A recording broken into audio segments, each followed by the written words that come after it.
95% से ज़्यादा स्टूडेंट्स जो फिजिक्स में स्ट्रगल करते हैं उनमें एक चीज़ कॉमन होता है कि वो उनका बेसिक्स क्लियर नहीं होते। उन्हीं बेसिक्स में से एक है मल्टीप्लिकेशन ऑफ वेक्टर्स। आज हम इस टॉपिक का एक सब topic that is dot product को एनिमेशन के थ्रू ऐसे समझेंगे कि भूलना इम्पॉसिबल है।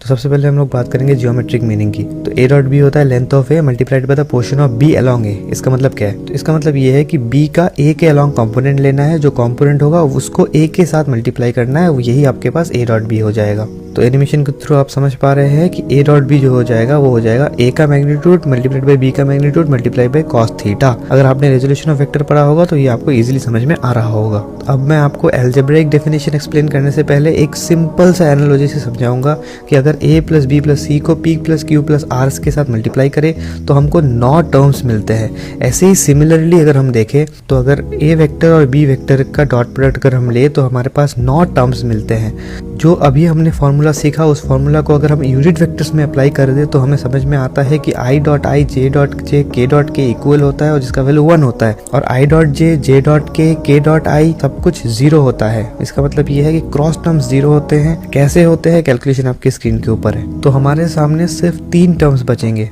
अब इसको स्केलर प्रोडक्ट भी बोला जाता है, पर क्यों? क्योंकि डॉट प्रोडक्ट में जो हमें आंसर मिलता है वो हमें एक नंबर या फिर एक स्केलर मिलता है, एक वेक्टर नहीं मिलता, जिसकी वजह से हम इसको स्केलर प्रोडक्ट बोलते हैं। तो